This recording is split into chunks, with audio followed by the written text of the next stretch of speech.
Sorry. Perfect. So, hey, Josh, you were here last week, weren't you? Yeah. Yes, Josh? sir. I thought so. You just I didn't sure have your was. camera on, right? No, yeah, because I had toddlers running around. I was like, Uh, I'm not doing this to I, these I people. thought the name was Um, familiar, but yeah, I didn't because you're on so New Jersey, Virginia. Virginia, close. So and Close, close. Brian, where are you calling us from or zooming us from? I'm in California, Southern California, near San Clemente. Oh, Fantastic, great. And Carson, where are you zooming us from? See, I'm putting people on the spot. They like to just come and they just like to hide. Oh, and then we struggle to well, find the unmute button, so you can speak. yeah, You're on the spot. You're me like, too. oh, my mouse is not working all of Yeah. a sudden. So Carson, if you can hear us, tell us where you're from, or shoot us Or something put in it in the. the chat. And Emily, where are you calling us from, or zooming us She's from? from Ontario. Oh, you knew that, huh? Hi, She was here Emily. last week. Why am I blanking? Because I I'm don't know. 61. All right. So Yeah, hey, save. so hey, we're excited about this one is Did I miss because where Jeremy's from? I can't see Jeremy. I don't know why. It's I don't. down there. You see? FYI, I am from Seattle area, but I am have two little kids, so I'll probably be on mute. And uh, Seattle. Well, bummer. I miss somebody's from Canada. Well, so I've got this on. Well, again, so for some reason our screen is kind of messed up because we're on a dual screen and I can't see the other one. But so just That Kathy, should turn out. If you see someone with questions, will you butt in? Yeah, never, Cool. never missed a chance. So this is exciting for us because most of the time Kathy and I are talking about, the different types of lead generation techniques or how to do listing appointments or buyers and things like that. And all that is coming from people that have been in the business for a long, long time. We have found that most of the people that have been coming to our mastermind are newer agents. And so we thought it would be really good to have one of our newer agents come in and kind of give her perspective of what has worked for her, what hasn't worked for her. I am going to put her on the spot too, as far as how a team has been helpful, how she would have done this business if she was going solo, and just kind of You give wouldn't her have. Ethel Washington. Yeah. Yeah, So we got a lot of people cool. from Washington. I mean, see, Jeremy, You guys there's are three up people here early. from Washington. So Yeah. I guess the word is out. So we can't keep it quiet anymore. But so Becky, I've known Becky since grade school. So we went to school together. She was a grade less than us. Both were athletes and things like that. We Kathy and I have done did a couple transaction with her and her husband as far as real estate transactions, and then we also sold her mother's place. And I had and it did border on harassment as far as saying, Becky, you need to get in this business. She's smart, she's intelligent. I think teachers are one of the best, and I'm going to let her give her background, but I think teachers are one of the best uh, fields before you get into real estate because to me, the best realtors are people that have a service mentality and are able to put other people's needs before their own. To me, that's the number one quality we look for. And so Becky checked off all the boxes. And the question for her was just, will I succeed at this? And as we've gone along, I think I'm the one that's been her biggest cheerleader from the standpoint of you're kicking ass and taking names, truthfully. She's like, well, really? I only sold 4 houses this month. And it's like, well, 71% of people didn't sell a single house. And the thing that I love about Becky, and I'll let her get into it though, is she's a hustler. And the one thing I'm gonna do the prelude is we started doing business in a town about 30 minutes out of Solid Bay and Arbor. It's called Jackson, Michigan. And so we're a Zillow Premier agent, and for some reason we started buying leads in this one area because Kathy lives up in that area. We have another buyer's agent there, but we're getting a lot of leads, and it's good leads coming in, and Becky lives in Ann Arbor. That's a 40-minute drive for her to drive out to Jackson for these leads. Did that deter her? Hell no.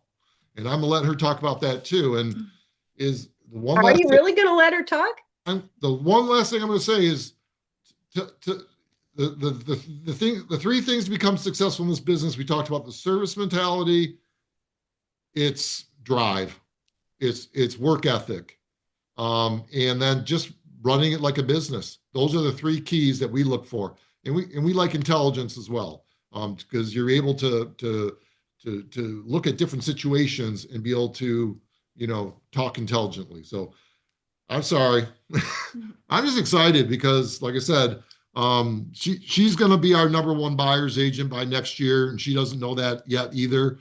She'll probably be one or two this year. And like I said, she just started doing this full time in June. Just to give you an idea. So I'm going to ask the first question, but as Kathy and I will always say is, we want this to be about you. You guys ask your questions. Stop me, raise your hand. Hey, dude with the big mouth. And we want to hear her. By all means, we want to hear the questions you have. But the first question I just want Becky to do is just kind of tell us a little bit about herself and how she decided to start a real estate career. Yeah. Well, I actually, I've always had an obsession with houses, and that goes just way back. And so for fun, I would go open housing on Sunday. I remember back when there was a newspaper, I would get it and I would watch the listings. I'd go check them out. And part of it is the love of houses. I'd help friends out when they were looking, and I always found it very rewarding. I was a teacher for 30 years, and I always thought, as soon as I can retire, I'm going to become a real estate agent. And I did. I came to Dave in the middle of the year when I knew I was going to go, and I said, I'd like to work for you. Would you take me on? And he said yes. And then every time I've doubted myself, Dave and Kathy are like, nope, you're fine. You're doing great. And so I like people. I dealt with teenagers for 30 years, 35 to 45 in a pop. And if you can do that, you can learn things about clients and ask things about clients. And so that's my background. I was a teacher, and now retired, I work probably 60, 70 hours a week. More in her second job. But it's fun. To me, it's fun. I dig it. So that's what got me into it. So the first question I'm going to ask her though is, what has been her biggest challenge as a newer agent? So as we all know, I think we all come into real estate with rose-colored glasses. This is easy because we see it from maybe the consumer standpoint. And Kathy and I can tell you that a lot of the consumers think we do nothing. And if they knew of half the problems that came up from the time, we started working with them to show them houses, and then more between contract and close, all the pitfalls and the potential tsunamis that came up that we took care of without them even knowing about it. Those are the things I think people see when they get in the business and they go, holy crap, there's a little bit more. But anyways, what has been the biggest challenge for you as a newer agent? I have two. And the first one, piggybacking off of Dave, is having not much of a clue once you actually write that contract, is to getting it to close. And all of the steps that it takes, as well as missing deadlines. You've got to stay up on that. And that's still my biggest challenge, is making sure that I'm not just out looking for new business. I'm watching the contracts. Where are they? What's going on with inspection? What did I screw up in the contract when it was written? What do I need to redo? Had no clue how difficult that is. And thank goodness these guys have been here for me, like, I don't know, 11 o'clock on a Sunday night, although Kathy and I have since revisited that because that's not such a good time to try to think straight, but realizing how many pitfalls there are in between.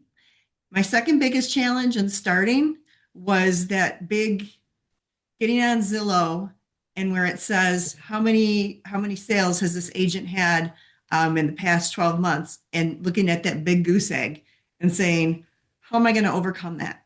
Because there's so many agents. And you just, that was really tough at first. And it took me 5 months to make my first close. So yeah, like I said, it's not everything's not real quick, even when you're part of a team. You're learning a lot of things when you first get started, but a lot of this is gaining the knowledge and the momentum. And piggybacking on the first thing she said about contracts, I think Kathy and I will both agree that we feel that a majority of agents look at contracts as suggestions and not as concrete dates that you're supposed to adhere by. In that the fact that if you miss one of these dates and the seller doesn't want to extend, you're out of contract and your client can lose a house. And so I think, the name of this podcast is Be the 10%. And what that means is basically 10% of realtors are what we refer to as real estate professionals. They look at contracts as Bible and gospel, and they hit their dates. They know their dates, and their clients are aware of these dates. So just little things like just knowing your contracts, making sure you hit these dates is going to put you in that 10%, because the majority of agents, and I don't know, for people that have done a deal here, have you had a lender where you have a close date and the lender says, well, it's going to be a week after that? I can tell you it happens all the time. And it's like, and then I have two personas. The first one is this one. The second one is Dickhead Dave. I get on the phone and say, this was not a suggestion. This is a concrete date. And I don't want to hear anything about how you can't. And my biggest beef is people tell you all the reasons why they can't meet the deadline. Take all that energy and time, get the effort done, period. And so that's why we have these different things. But that's also something that, Kathy is, that's Kathy's, that's her gig. That's her mojo. So the That's other part probably that I wanted, my greatest source of anxiety, not having, I'll have a listing soon, probably within the next week. So I'll be off to a good start, but I'm an avid overthinker about things, and I'm thinking about all the details and the dates and the deadlines. And I'm like, how am I going to keep up with all of this stuff? Kids running around screaming, and, my wife is a nurse and is gone 20 hours a day sometimes. And I'm like, I have no idea how I'm going to keep all this up. Even when it does, Kathy will answer that for you. I'll tell you. And Becky and I are doing this now because all systems don't work for everyone. You need a straight up system that you will follow, come hell or high water, whether you do it at 6 o'clock in the morning before those kids are up, and you'll find a spot, or 11 o'clock at night. Becky and I have determined we're not good at 11 o'clock at night. We talk every morning. But she's been through a couple in this last year, a couple systems that have not been real helpful to her. She's not gonna close your ears, Becky. She's not the most technical person. So now we're moving to something that's in her face. It's literally you're gonna do your whiteboard now to get her dates up in her face. She doesn't have to turn on her computer. She doesn't have to do anything. And all she has to do is look at her whiteboard in her office, right? Yeah. So pick the system that works for you, but whatever you do, look at it every single day.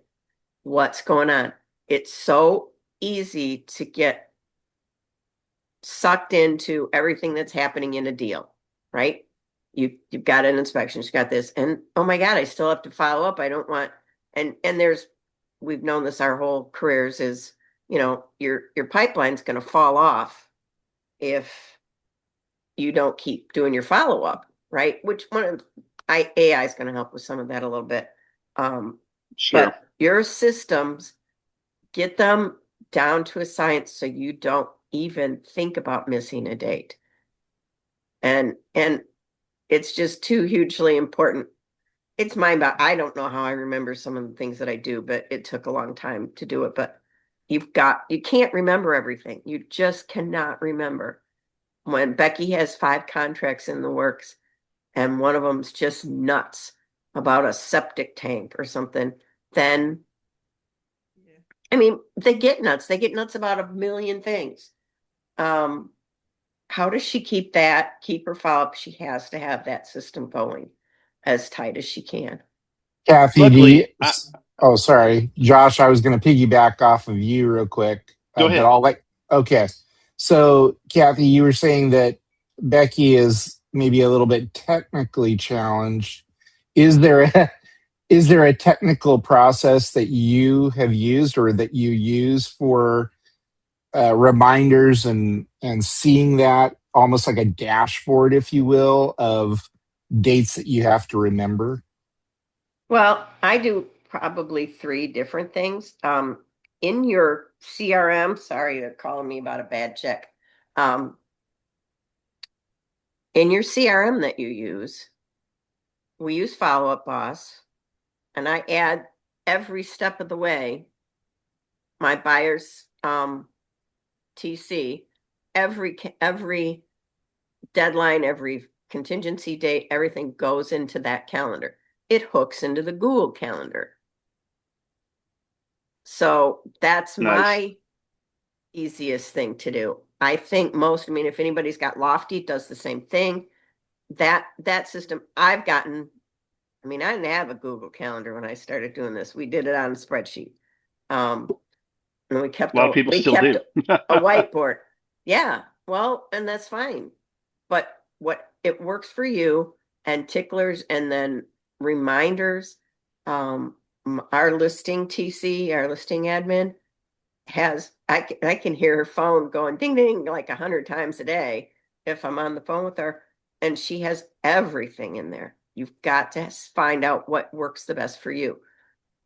For now, like for Becky, we had a checklist that was working. She got into a rhythm with that, but I can't see it all the time. I don't look at it. So that's one of the things with Becky that we will keep working on, is finding the right system that actually keeps those things organized for her. And Yeah. we do help her. And it Luckily, depends I have on your like, level of TCs if you have one. yeah, I have like almost 20 years in corporate America and sales leadership, and Yeah. I'm a process guy. Like I'm a best Yeah. practice. Me Everything too. has to have an SOP. I've written so many SOPs over the course of my career, and I'm thinking, how am I going to apply this to my real estate career? Like it's just me now. So, I mean, I work on a team. Luckily, I have a mentor, and I'm her first agent under Real. Um, but still, I've got to find a way to plug all this knowledge in and use that because, yeah, I've always used a CRM. Um, always used my pipeline and the date management and those kinds of things for contracts and whatnot. And luckily, I've always done my own contracts and stuff too. So I feel like I have all that whipped already. It's just a matter of the unknown at this point, the anxiety. What is my system going to be for this? Because it can't be the same as what it was for, the last 15 years. It doesn't have to be all that different, really. You're Good still going point. to have SOPs. The hard thing is your mentor an actual mentor, or is she your sponsor? Well, she's a mentor and a sponsor. So, I'm Okay. brand new license. And I just happened to look up, we moved here. My wife's from here. And then we moved here back in August. And I just decided I didn't want to go back to corporate America. So I got into this, and she was our agent when we moved here to find a home. And then I started talking to her then, like, hey, I'm thinking about getting into this. And she's like, well, that's great. If you need any help or you want to ask questions or you need guidance, just let me know. So she's kind of walked me through the whole process. And then she started her own team and jumped onto Real. And then all of a sudden it was like, hey, you're going to work with me. So, um, I'd say it's kind of a dual. She's my sponsor Okay. for legal technical reasons for my licensing, but she's also my only source of mentorship. Okay. Because not all sponsors are very good mentors, was where I was going with that. Yeah, Hopefully no, I yours think is she's going to be great. great. I think I'm lucky That's really to cool. to start with somebody like her. So for the last year, since Dave and I stopped being brokers, I've been trying to get all the SOPs that are in my brain onto a piece of paper. Yeah. I came from the corporate world, but an SOP is like, that was, you didn't even think about that. So trying to get these SOPs and these steps into something written has been my mission for a year, which then turned into I got to sell houses. But that's what working with Becky and the other agents has helped me really do is see these gaps. Excuse me. Becky's bought a couple homes and sold a couple homes. But like she said, I mean, and you think that gives you an advantage, and it does. It's better than somebody that hasn't. But they do not. You do not see what goes on, and the level of communication between agent and client is so much greater than you can imagine. And Yeah. it's they need to have a basic understanding, and we're working on those kind of steps too. So think about your SOPs. They're probably not far off. I mean, obviously, whatever you were selling is not a house, Right. but those steps are kind of the same. You just need to go through every single step that happens in a real estate transaction and make an SOP about it. I'm Yeah. just gonna make two real I mean, quick. that's good advice. It should seem obvious, but that's a good way to start with it. I I'm mean, trying. the general principles are going to be the same, right? Yeah, yeah. Client first, client focused. The fiduciary duties obviously reign supreme in this whole process. Um, but yeah, I mean, just thinking about that from a very simple perspective, like what is every step that you will go through in this process, not counting the unexpected, not counting, those kinds of things. Yeah. Who knows how often those are going to repeat, right? But the repeatable steps can easily be mapped out. So, I mean, Well, that's if you great get the advice in itself. repeatable steps down, the glitches are much less painful. Makes perfect sense. I'll make two real quick points. First one is I guarantee you that you have someone within your state that has SOPs written down that Yeah. you can go to the R&D department and rip off and duplicate. And that will help you with your bases. And then there may be some individual ones that you want to incorporate, but they're going to be from real estate related with a transaction within your Yeah. state. So Hmm. I would check with your broker, or send out something within WorkVivo. That's my first little thing on that. Yeah, The, that's good the, advice. the second For sure. one is we all learn very differently. We all do things differently. And I think that was a very good point from that Kathy made as far as, Becky doesn't necessarily want to do all the, I mean, follow up boss and all these other things aren't as intuitive to her. And Kathy will laugh at me because I still write things down in a day planner type of deal, right? Mhm. So I now duplicate. So I write it into either follow up boss or my which now goes in my Google Calendar, and I will write it into my day planner because I'm a visual person that in I have a semi-eidetic memory. When I write something, it's I will never forget it. Yeah. So that's why I do those two things. So in the one thing I learned playing baseball at Eastern was they taught we all learn differently and we all do things differently. So I was kinesthetic, meaning that I had to go through the actual process and feel it for me to learn it. So those to me are just two things that I wanted to put out there real quick.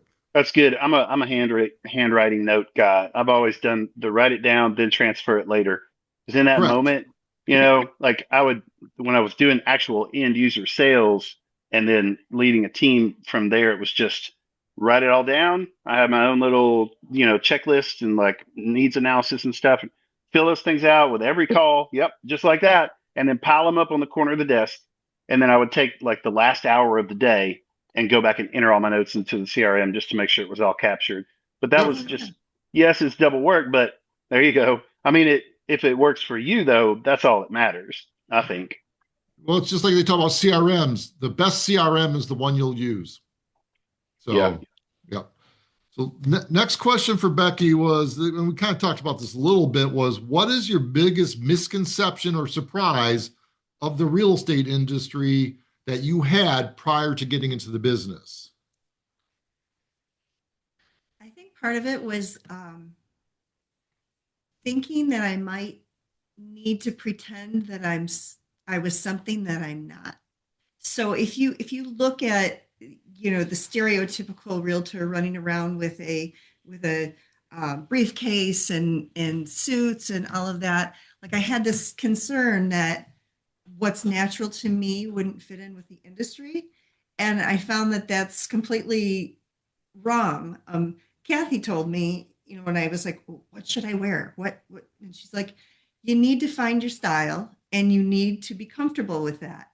And I've just found that you don't have to be one way or another. You'll jive with some clients, you won't with others.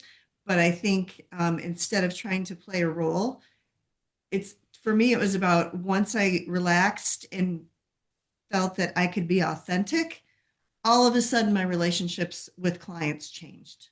It became from a business transaction to a personal relationship. And I am what I am. Obviously, I try to be as professional as possible, but you don't have to be something you're not to be successful. That should be written on stone. Kathy and I, how many times a day do we talk about being your authentic self? And we see social media and things like that where people are not their authentic self. And then when they go meet the client, it's like, that's not the person I saw on social media and stuff. And we use the example, we had a buyer's agent that was, she was making $200,000 a year, and her getup was a hoodie, a baseball cap, jeans, boots, and that listing appointments, $1 million clients, didn't matter. That was her thing. That's what she was comfortable with. If you didn't like it, F you. And so it's all about finding our tribe, finding our That's people that we want to be. very good advice, and something I have also obsessed over a little bit so far. Yeah, it's So it's yeah, thank hard. you. I know Becky went on a little shopping spree. I'm gonna be the suit girl. And she became the gym girl. And she is who she is, and it's fantastic. And you don't have to be anything other. I want to just toss something out because we did a buyer's consult with one of our other buyer's agents, Tony. And if you have a chance to go look at that, it was phenomenal. One of the things, and you came out of corporate world, and I'm sure it's the same, but for Tony to this very day, and he's been selling real estate for right before COVID, I think, or during COVID, he came on, and his biggest thing is that he cannot tolerate agents that, to put it any other way, just plain old suck. That was the biggest surprise for him in this whole 6 years he's been doing. Agents that just are shitty. And agents Incompetence is that hard to Becky's deal had with. one was just a straight up mean person. She was Or that, just yeah. mean to Becky. She told me I needed to have Becky find another career. It's like, yeah, okay. It's like that's that for me. And if I could ever keep anybody on my team or anybody within real or any realtor, just be better. I'm gonna say be the 10%, but just while you're being authentic, be a good person and get your job down pat. Be And a just professional. by doing what Kathy said will put you in the 10% of realtors, just so you know. It's not it's not selling a million houses and all this other stuff. It's being a good person, doing what you say, communicate, don't throw your clients under the bus for a commission.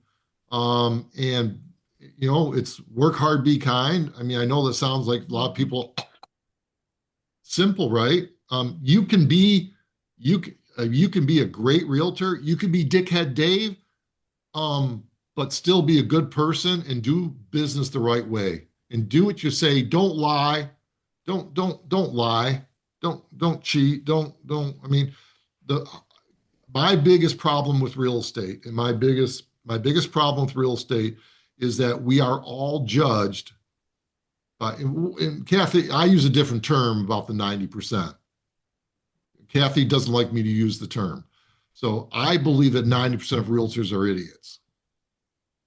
Plain and simple, they're idiots.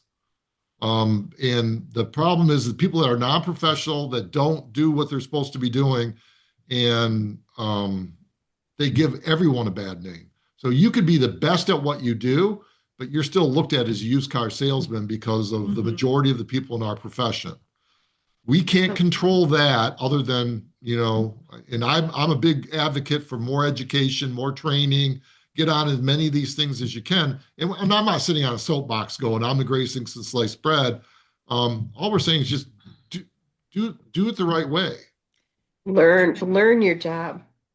Just learn it. I want to jump in there real quick. So, I've experienced a lot of different agents from the other side of the table being new, and sometimes it leaves you like a little bit deer in the headlights. Had my interaction with this particular agent been my first transaction, I probably still wouldn't be here because I would have been convinced that, oh, I suck, I'm terrible, I don't know what I'm doing. But my first transaction that I'll never forget was with this lovely agent who had probably 25 years of experience, and she knew I was brand spanking new. And we were selling a pretty high-end property, or she was selling a high-end property. And instead of pointing out everything I did wrong, she was so kind and would call and say, "Oh, hey, I noticed we should be looking at this right now. What are your clients thinking about that?" And without being obvious, she got me through it. And then that became such a great experience that I knew, hey, guess what? I can do this. Yeah, I can do it. that's great. And we work, it's the same, everybody has the same end goal. The seller's agent, the buyer's agent, they want what's best for their clients. And if you can work well with them, life is so much better. Makes perfect sense. That's great insight. Next question, we're going to kind of take a little bit of a different turn. We've been kind of, it's just what has been the easiest thing for you in your new career? What's been the easiest thing about real estate? I think part of it has to do with, when they say, find out what you do for free and then make a career out of it. For me, this is something that I would do for free. I've so enjoyed meeting my clients. I dig people. I love seeing a 65-year-old man buying his first home. Like, that is so rewarding. So when I meet them or I talk to them and I find out what it is they're looking for, I will go down that rabbit hole for hours and try to find the piece of the puzzle that works. And then when we find it, that's so gratifying. So that's the easiest part for me is making the link. That's great. And then They're going to stay with you forever. Hopefully they will. I've gotten a couple of referrals and now a couple of sales from those people. And that's ultimately, if you want to be in this business long term, it's going to be from the people that, again, you treat them with that white glove service and do a certain level of service where they can't even think about using somebody else. And your referral business will be the lifeblood of your business. And I always say it's your database and your center of influence. People that know and trust you, those are the people that you want to just your biggest cheerleaders moving forward. And so what Becky doesn't realize yet is that she's building that foundation where she starts getting those calls, at the end of your second year, third year, from those people that you've already done business with. But but your first and second year, you're getting the referrals from people that they know. But you'll start getting that repeat business third, fourth year, where you start getting listings and a buy, and that's when that snowball takes off. What? I'm sorry, can I jump in there, Dave? Absolutely. So to both of your points, Becky, as you came on board new, how did you find clients initially? Because that's one of my concerns. I mean, obviously I know sphere of influence, and then there's a whole bunch of lead gen tools out there. What worked for you? And how did Dave and Kathy help mentor you on that process? Well, we started with the listings that came in on Wailapo, people just looking at houses and reaching out. And I would come into the office and with my computer, and I'd say to Kathy would be sitting there doing her thing, and I'd say, well, what do you think about this person? How should I approach this? And I just hit a ton of people that way. And then Zillow calls were my other thing. So eventually it's kind of a numbers game. You do a ton of work and maybe a couple pan out. The other thing with that is with the Zillow calls. I don't mean to say like your time's not valuable, but my very first sale was $77,000 and I spent probably 40, 50 hours on that deal. And it was because nothing is too small. Maybe I'll get a referral from this person. Maybe, so start small, take everything, go out of your comfort zone, pick up that Zillow call and get up at the crack of dawn the next day and go. And then right now I'm working on trying to get better with social media, working on my own center of influence, and I'm working with an investor, and I'm thinking about starting a Instagram page with his before and after stuff. So yeah, initially it was a lot of shots in the dark. Well, tell them a little bit more about this investor too. I think it's important for them to understand that too. So he actually found me on Zillow, and it's a father-son team, and they buy not so bad houses. And the son he's not just a carpenter, he's an artist, and he is doing just beautiful things with some average houses. And then in turn, we've worked out a deal where I buy for him and then I'll be selling for him. And that's been hours. We've transacted 2 deals right now. I started working with him in the summer. I've gone everywhere. We've been Detroit, Jackson, Brighton, everywhere. I'd meet him at 7:00 at night, just whenever it has to be. So it's like, I think once you show a couple people, just find a couple people and show them that you're willing to do whatever it takes. And then, I still worry about lead generation, but I just try to grab everything and hope that something pans out. That's One good. last That's thing. really, really good context. Well, go ahead and finish though. I'm sorry. No, and this is kind of a weird thing. There was a house that was on Zillow, and it was auction, and it was whoever was going to buy it. It was a sight unseen thing, but it wasn't transparent in the listing that you couldn't go see it. And it was one of those, it sounds too good to be true because it's on a lake. And I would get probably 5 Zillow calls a week about that house, people wanting to see it.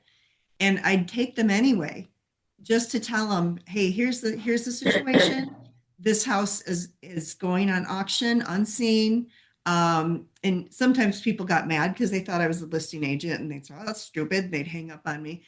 But I thought, okay, well, that person might remember at some point that I was the one that took the time to call them and tell them, hey, this is the deal with this situation. So they might tell somebody else, oh, there was this person who was honest with me and took time to tell me the real deal. And that's kind of that ripple effect. And Yeah. I'm gonna step on that just for a second. Most agents wouldn't have done what she did. Most agents wouldn't have done that. They would have said, I'm not driving out to Jackson. I already know what the situation is. I'm not going to waste my time. But Becky saw that as an opportunity to get belly to belly or face to face with somebody, have a conversation with them, go the extra mile, because a lot of other realtors would say, I'm not going out there, call the listing agent or something like that. And then the other part I want to say about the investor is that was something that, I'm guaranteed that investor called a lot of different realtors, which they all do, but now that investor's loyal to her. That's 2 transactions that she sold them to buy, but she's also going to list, and that's 4 transactions just from that one relationship. And I guarantee you that's going to lead to other ones too. And with investors, you got to get trust. Think about Lou. For us, Kathy, Lou is an investor that now loves us, and he will only use us, but it's going the extra mile. But the thing is, most realtors aren't going to do that. And I want to follow up with one of the questions that is at the bottom of it. because it's you're thinking, okay, she's part of a team, she gets Zillow, she gets all those. I asked her this question. I said, what would you have done if you weren't part of a team? How would you go out and get business? I think that would be relevant. Next question. Obviously center of influence, but I think a big thing that I would do is open house. A lot of people see them as a waste of time. They try to talk their clients out of them. I think that's an enormous opportunity just to start meeting people. That's Just to good. I figure was going to out ask how to about that. for me. So my first listing here is going to be, thank God, with a partner. He's from the local music scene here, and we've played together and stuff as I've visited over the last decade or so before we moved here. But anyway, so he found out that I was going to become an agent. He's like, "This is perfect timing." He said, "I bought this house. I'm flipping." He said, "I need somebody to list it. I want to keep doing this." He's a local lineman for the power company, and he's, I guess, moved up in his career so much that his job is so stressful, and he just wants to get out of it, and he wants to do this full time, invest and buy and flip and all. And I was like, what kind of luck is that for me? But that also gives me a lot of anxiety because I want to serve him in the best way possible. And being a new guy, I'm like, I got to watch out for missteps. I don't want this guy, buying anything that he can't flip quickly and easily. And he's also, funny you mentioned the carpenter and the artist thing. Um, Little did I know that, he has a passion for this kind of stuff. And I walk in this house that we're about to list, and he has like taken barnwood from his barn and planed it down and made veneers out of it for the beams and the columns and stuff in the house and stained them and done all this custom stuff in here and really just made a beautiful home out of this old ratchet house. He had to jack up the floors and all kinds of stuff. This place was like falling apart, right? Um, but I'm seeing his commitment to this, and I'm thinking I have to be on that same level with him as far as the commitment to, quality and delivery and getting these things bought and sold. And so, any extra insight on that, on how to really serve an investor like that and keep their best interests in mind is very important to me. I just make sure we talk pretty much every day. We go look at properties probably at least 3 days a week. And again, there's there's been some times where I haven't been really sure about properties that I'm showing him. So with that, I'll go to Kathy or Dave and say, hey, what do you think? Is this a good investment for him? Because I don't know everything. And it's okay that he Yeah, knows that I don't know everything, but he also knows, and your investor will know that you're loyal. And that's something that all the knowledge in the world can't take away. If you are that's a loyal good to point. him, he will know that. I'm just worried about some stuff. Like he's got all his alerts and everything set up for like foreclosures and Oh expired yeah. listings and all the, and I'm going, I know there can be issues with foreclosures and clouds on the title and the timeline for financing if you're not bankrolling it, those kinds of things. I have to be able to help him with those kind of pitfalls too, and I'm like not experienced with that at all. So, Two things in like, two things is one of the things you want to start right now, and Kathy and I, this is one of the things that, so right now you want to start forming your relationships with title companies, lenders, inspectors, and yep, et cetera. Okay. So, and then the other part is one of the things that what you always say is, you know what? I'll get I'll get all that information for you, this, that. If I don't know it, I'm going to go find out the information. As long as you're willing to do that and just say up front, hey, if I don't have the answer, I'm going to go get the answer. I'm going to find yeah, the that's a answer. good go-to. And Absolutely, I agree with that. don't ever make something up, because I see a lot of people that they'll make something up, and the worst thing you can do is do that. And I come from that family that the only stupid questions one you don't ask. This is where Yeah, you rely on your mentors, and this is where you ask the questions, and you got people around you that can help you with these things. As long as you're willing to go, I almost said it, Kathy. I was going to say something to the wall. As long as you're willing to go that extra level, that extra step, and just say, "Hey, I'm going to do whatever it takes. Take care of you. You're my person. I'm going to take care of this. I'm going to get you that yeah. information." So And he knows that. We've had that discussion like, hey, I want to be your guy. And even further, I'd like to be a partner in the future of his, yep, hey, let's both contribute to properties and both contribute to the turnaround on that. Because I also have a background in carpentry and light residential and light commercial construction, from years ago that I can pull on. So there's a lot of potential here. I just want to make sure that, I'm handling things yep. correctly for him, I guess. With the Good. foreclosures and things like that, the reason you want that relationship with the title company, because one of the first things I would do is have them pull pre-title work or work with them and say, "Hey, I'm starting to work with an investor. I'm going to need to rely on you to." That's why you start forming that relationship now. Rely on you to pull some That's information great. to make sure there aren't any liens and things like that. Because the problem with foreclosures or sheriff sales is a lot of times you're getting a quick claim deed or a sheriff's deed and you're not Yeah, seeing any of the clouds or liens from before that. They And then you didn't got to pull right. start, title. Okay. then you got to quiet title and all that Well, kind of stuff. luckily, we didn't even have a title company here in Lexington, Virginia. It's a very small, tight knit community, and that just didn't have. My sponsor mentor has been going out to surrounding cities and bringing them here, like to the bank as a common meeting spot for closings and those kinds of things. I think it's good to have somebody local. So that's probably a good excuse for me to go by and just say, hi, introducing myself.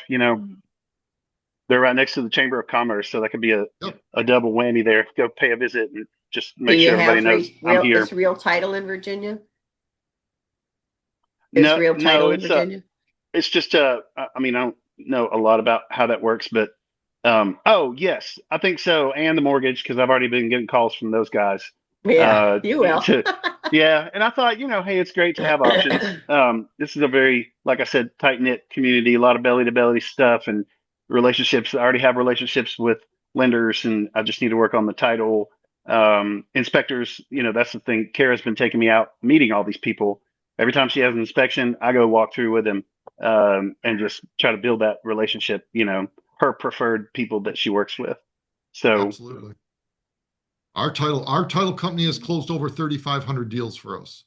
And so we have a special relationship where we don't even have to ask. They just yeah. take care of stuff and they are the best at what they do. And be Well, very luckily careful. she has a portal or something that she pays a monthly fee for with the county, and she can Oh go in yeah. and look up these records. Oh, And I yeah, was like, yeah. man, I can't wait to get my hands on that. That's a great resource. Why you have a title company? You don't have to pay. There you go. We don't, I So mean, I maybe wouldn't even bat an eyelash at it. We also have very good public record here in Michigan. I cannot tell a lie. Not every state does. We have great public record. I want to go back to a couple things if I can, just about um new things that happen to new agents. And I think this is very top of mind because it happened to Becky last week, happened to me last week, and if it happens to me, shame on me, I should know better, but don't always assume people are telling you the truth. Um, the first one was the couple that the VA people, the Veterans United, is like I said, people don't always tell you the truth. They talk, but Becky ran into I've got a great relationship with this woman. I'm showing houses. Her husband's there, only to find out he's got an agent with Veterans United, and they're going to go write a house that Becky showed with that agent. So don't that couple dynamic can be really um, interesting to suss out to get that thing. Um, and I mean, Becky's super easy to talk to, doesn't have a problem asking questions, but that was definitely kind of a hidden little thing back there. Um, he's got the money to buy the house. The wife is not making that decision. So those are important things to make sure you're asking about as a new agent. It's hard to get to that point sometimes, but it was a little bit of a surprise to Becky, and because she had put effort into these people and thought they were all on with her. And it won't be the last time it happens, so it's not a problem. But but at least she knows. So take all those pieces of information and put them together. And then last week, yeah, Becky had a couple weird things happen last week. All ready to write an offer on a house and gets a text from the couple in the middle of the night and says they don't want to buy a house together anymore. That's another like they've been looking at houses. Gosh, you've looked at a bunch. This is not a small transaction for us either. Um, and looked at houses and they never agreed very well on anything. And I think that probably was a sign, but um, people do weird things in their relationships and you're not going to be a part of it. So don't get your heart broken. You know, the more will come. More will come. I had one other one who 2 days ago I went out to show a house and then it'd been really good communication. And we got there and I was showing the couple around, or I'm sorry, it was a young lady and her mother. She and her fiance were going to be buying the house. And it came out that her brother is a agent and he's not from around here. He's up north a little bit. And but she wanted to see the house so bad that she called someone local. He had tried to call someone apparently from his agency and no one picked up. So it was like, I knew flat out right there in the middle of that living room after a 45-minute drive that I wasn't going to get this transaction. But I just showed him the house anyway, talked with them for a while, gave my opinion of, various things there and just, and I'm no saint, but in that situation, I can either get really pissed off or I can take the high road and hope that somewhere down the line they'll say, you know what, we did meet this agent who did this anyway, even though she knew that she wasn't going to get anything out of it. So happens. It'll come back. It'll come back to you. And you know what? I was already there, so just to get mad and that Good wasn't going to advice. help. Take the high road. Yeah, yeah, and Oh, I mean, it's you need not that easy. reminder every now and then. You really, I think as simple as it is, it's good to hear it. It's good to be reminded. Which brings up the point of having people sign an exclusive buyer's agency form.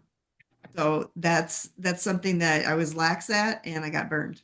It'll reinforce it. It'll reinforce that behavior. Good advice. Having the I'm going to ask one last question because I actually had a few other ones, but I think this is a really good last question to ask is what are some pieces of advice you would give newer agents or also to experienced agents who are struggling in this market? And again, one thing, as we said, is we had our best November. DMA had one of its best Novembers ever this past November. We had our absolute worst January this January ever in the past 33 years. So that's the reality of this market. But I want Becky to kind of go over as far as what advice would you give people that are newer or experienced agents that are struggling right now? And I've heard a lot of stuff that she said that she does that but what? I would just say never quit. Do showings that you wouldn't normally do. Dig deeper, drive further, go out of your comfort zone. Talk to people. Today I had a closing that was put off till next week and a little freaked out because there was nothing closing this week. So I pulled out my follow-up boss list and I tried to hit up a bunch of people that I haven't talked to in a long time. So just push forward, just keep going. Again, drive further, go out of your comfort zone, work harder. Yeah, I used to be a sales manager for a computer company, and Becky brings up something that's kind of interesting. Said you'd have guys in, and they were having a rough month or a rough week, and they'd be just pushing, and way back, and these guys, Tom Ferry, none of these guys. Zig Ziglar was the sales chief of the Times, and It was salesy. It was pushy. It was, um, I mean, nobody had a computer, so everybody needed one, but made it seem easier. But I've read a lot um, of his books. yeah, well, I can't even tell you how many of his seminars I went to way back when. But and it still holds true. A lot of his stuff still holds true. It was just a little bit more aggressive, not as relationship focused. And when you get desperate, it gets hard. It becomes a different conversation you're having with people. And I would literally just tell these guys, please just go home, watch cartoons, take a day, go watch cartoons, go do whatever you got to Good do, advice. lay on the couch and come back and think about relationship. Nobody's buying anything from you if they don't have some sort of relationship with you. So I Hey, just that's true. go. And I'll tell you really quickly, just hopefully this is inspiration because I had that exact thing happen. I've been chasing this deal. Sometimes we would have longer sales cycles. I worked in the payroll space of payroll services and that kind of thing. Yeah, Um, and I've been chasing this deal for like a year, and it was going to be my biggest deal of my career so far. And it was going to be like almost out of my wheelhouse, but I had managed to do a little politicking and make sure that I got the deal if it came through, instead of handing it off to mid market or whatever. So anyway, all the details aside, it got to a point where they just weren't responding. I thought it was dead. I was banking on this deal for my numbers for the year. Um, I left the office, went home, and went to sleep. I was like, I just can't deal with this anxiety anymore. Like, I'll wake up again and I'll wake up and try it again tomorrow or whatever. I woke up from that nap to an email from them saying, we got to get this going. We like your proposal and we want to move forward. And I rushed back to the office and I got this entire deal with like hundreds and hundreds of employees and multiple locations and all this crazy paperwork done in 2 hours. And like that just set me on fire for the rest of the year, for the yeah, rest of the month, for the rest of the quarter, and it came out of nowhere. It wasn't because I was working so hard or so desperate to, it was just, I finally just gave up. Like, if it's going to happen, it's going to happen. Right. So that was probably just the craziest sales story of my entire yeah, career, to be honest. That's awesome. I think one of the hardest parts in our job is the roller coaster. And Kathy and I will be on conversations with somebody from our team, and they're just down and negative and things like that. And it's kind of like you are not going to sell a home to anyone right Jaded. now Yep. with that personality. And you've got to have, I mean, I know Kathy makes fun of me because she says I'm too so Pollyannish all the time. And everything's warm, rosy, and this like that. But Toxic but it's positivity does not contagious. help. I can promise you that. Positivity is contagious, and the whole thing comes down to is it's glass half empty or glass half full. I mean, we is the market the November market or is the market the January market? Which one is it? Hey, if someone asks you, well, how's the real estate market right now? It's phenomenal. It's fantastic. If you're thinking about selling a property, there's not a whole lot available right now, so supply and demand curve is in your favor. If you're a buyer, hey, you know what? Interest rates are down under 6% right now. And well, once the weather starts getting real warm here in Michigan, you're going to have everybody coming out, crawling out. So you might as well get out there now and beat the multiple offers and stuff like that. So it's all about framing everything, but you've got to feel it. You got to feel positive. And the other part about lead generation is that I've always said is find we all have different personalities like we talked about. Find what you enjoy doing. So I mean, we'll talk about open houses, and Becky followed me at open houses before she even really started. She would come do open houses with me. I built DMA real estate on open houses, just because I do better in front of somebody when I can read them and they can kind of read. I mean, it's just for me, face to face has always been my best way of conversing with people and getting them to trust me. And I'm very transparent and so anyways, that's always been my thing. And geographical farming's another one. But there's some people that can't stand open houses. They think it's a waste of time. And if you think open houses are a waste of time, don't do them because don't if do them. you're just it's gonna come across that way. But I can Makes tell sense. you 5,500 deals. My business started from open houses. So the genesis was open houses. So find what works for you, find what you enjoy doing, and just do it really well. But what's the number one thing you have to be, Kathy? Whatever lead generation system you do, what's the number one thing you have to be? Consistent. There you go. Consistency. I got one. It's one if whatever you do, if you're consistent, it's just like geographical farming. We tell people if you're not going to send something out to your farm once a month, don't even start. You got to make a 12-month commitment to it. And you know what? And the great thing about real estate is making $1 million a year. Is that success? Or is making $100,000 a year and be able to go to your kids' baseball, softball, volleyball games, be able to take your parents out and being there for all the people you love? Is that success? We all have different levels of success. And I know when I was in my 20s and 30s, it was very different. Who I am today, I have a team. I make less money as a team. Okay. Dave Mueller, make less money by far working as a team than when I worked solo. But what I bought back is my time.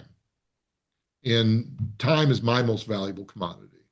So I'd much rather make less money and have time. So those are the types of things Yep. that you want to think about. Good advice. Anything else that you would like to add from everything that we talked about? Not really. One experience that I found this year that was really helpful. A lot of people assume the holidays are going to be slow. And on the same token, sometimes maybe agents don't want to work the holidays as much.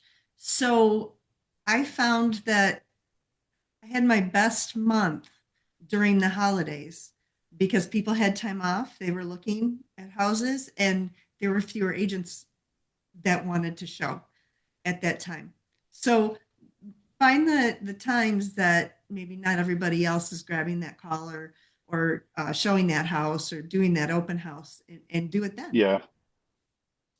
November and December are always our two best months of the year. Yeah. There's not as many buyers and sellers out there, but they're high intent. And then the other one is that most of the 80, 90% are out of business for those 2 months. And so the people that want to do business, you're doing business with high intent individuals. Obviously make time for your family and stuff, but if you want to do business, there's plenty to be had. There's plenty to be had. So, and I think, and people always ask, when's the best time of year to sell? The number one question I get as a realtor is with listing agents, and I'm just a listing agent now. I say it has nothing to do with time of year. It has to do when the supply and demand curve is in your favor. So if would I rather list in the spring when I've got 5 other houses similar to mine on the market, or would I rather list in middle January when you're the only game in town? My last 2 personal transactions were in December because that was the best time for me to do that transaction. So those are the things that you want to talk about. And I say it has nothing to do with time of year. It has to do with supply and demand. And that's what everything in business comes down to, is supply and demand. And then the other part one last thing, that's the part about real estate that's really, really cool, is we're talking about it doesn't take much to stand out as a realtor, to stand out as a 10 percenter. It doesn't take much to stand out. It just takes doing a few other things, doing everything professionally, just do 2 or 3 things more and you will stand out like a sore thumb that you are a professional and people will want to do business with you. And sometimes it takes a while because we've had people that have done business with us and it's their 10th transaction and they'll say, we were always hoping for this type of experience, but we never had it. We just thought it didn't exist. So it's one of those things where they will go out and tell everybody, don't go through the trial and error that we've done in the past, call these people. So just by standing out, you will have a long-term business. Kathy? I'm looking at, I think Rose is still on her question about um, what kind of schedule to go full time on. And I'm gonna bring up a little bit of a weird thing. Dave used to tell people I was a single mom and I worked a lot.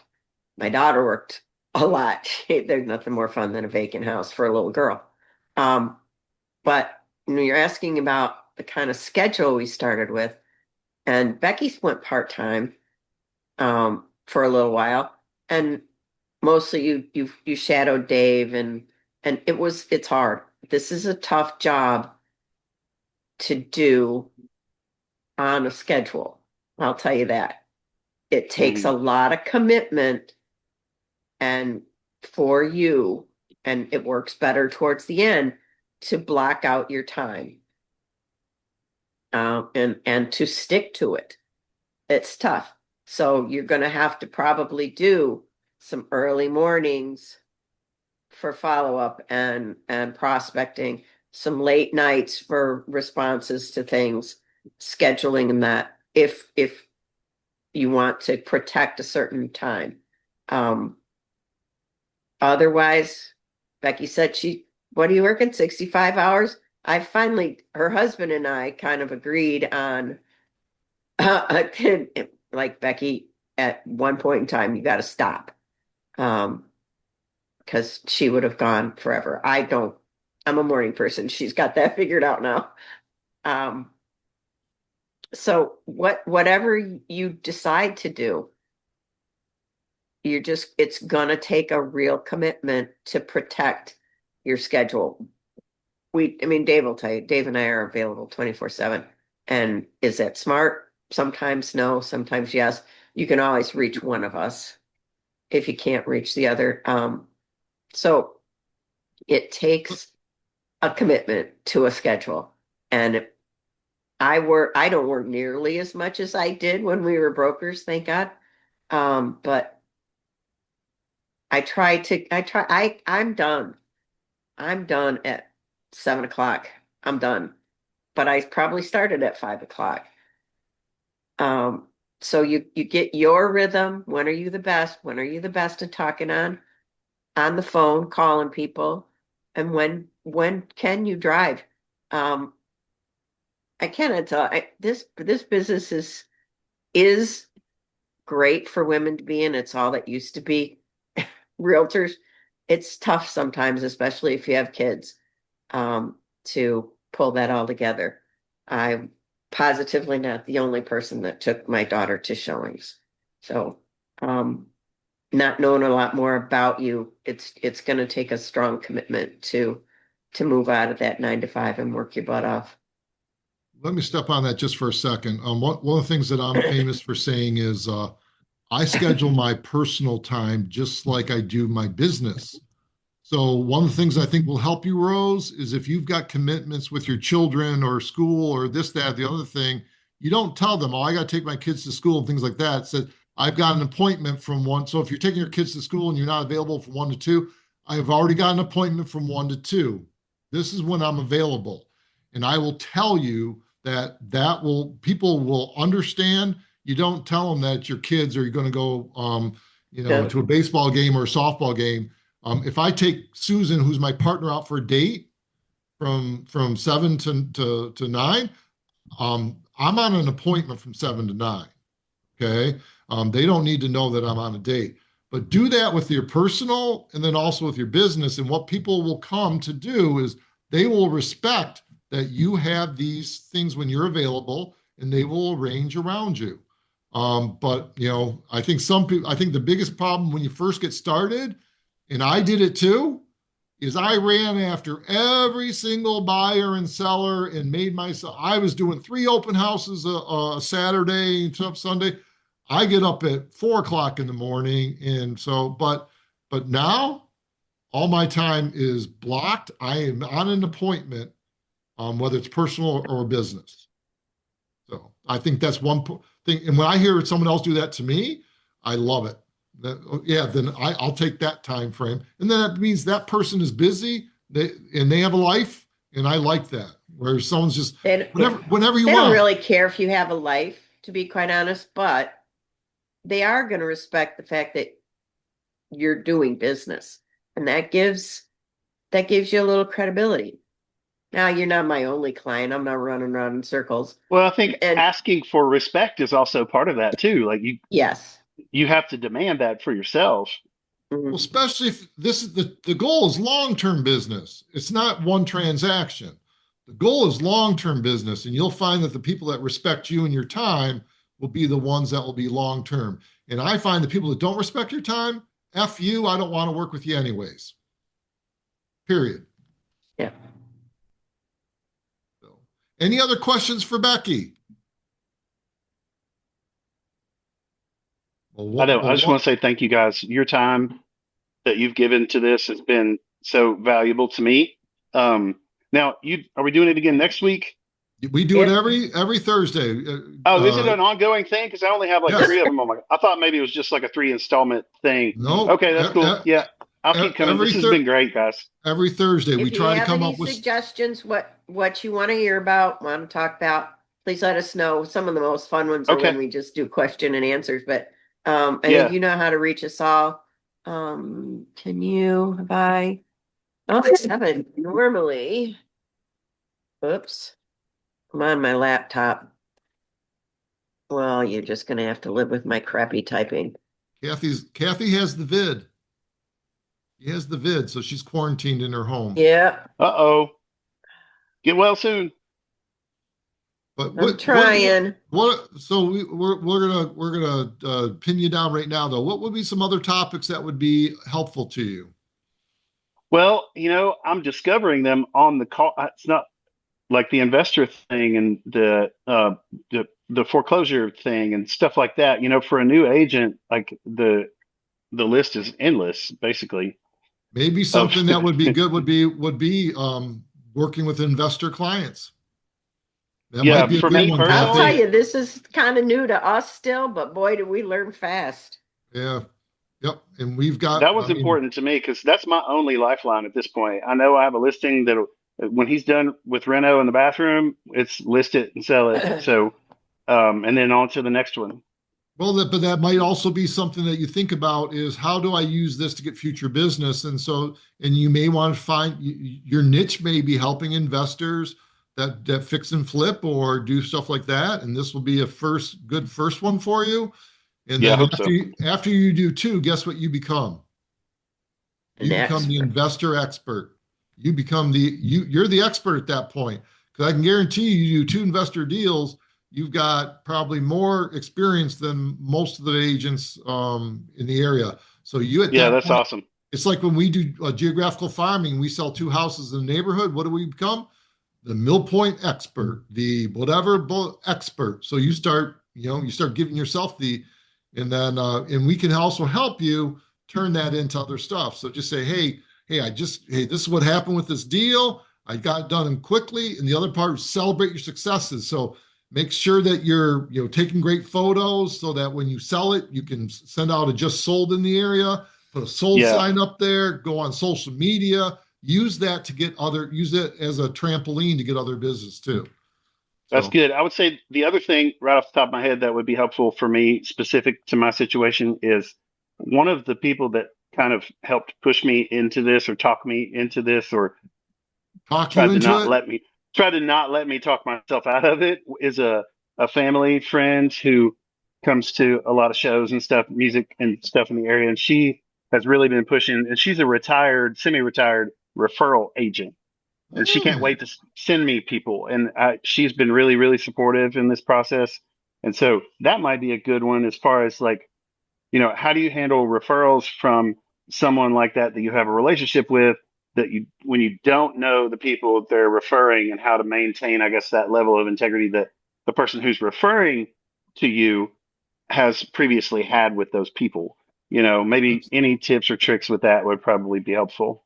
Well, Jeremy, I just saw yours too, and I think one might be if Kathy's good by next Thursday, maybe she could do one on transaction management and SOPs, because Kathy and Carrie both put together So we have lists of checklists of going through each type of a transaction, things like that. That might be a good one for you guys. So if Yeah, Kathy's that up all to looks it, good to me too. I'm open to anything. So that's great. that's what Kathy does for our See team. how And I she's feel. I'm about to crash and burn here now, except I just finally saw Jeremy's shirt that says Seahawks on it, which is Yeah, yeah. We just had our big parade yesterday, so so fun. yeah, it that's That's was. cool. wonderful. My daughter-in-law got to go. She works in downtown Seattle, so she got to go to the parade itself and take pictures of all the players and the trophy Yeah, and all that good stuff. fun, So They deserved fun, it. fun. They deserved it, no doubt Yeah, about it. yeah. Well, Agree to that. thanks everybody. Yeah, continue to come and we'll try to get you some useful information. And you've Yep. got our emails and Definitely. stuff. Feel free, and it's not a hollow. And I probably say at the end of every single thing is that it's not a hollow.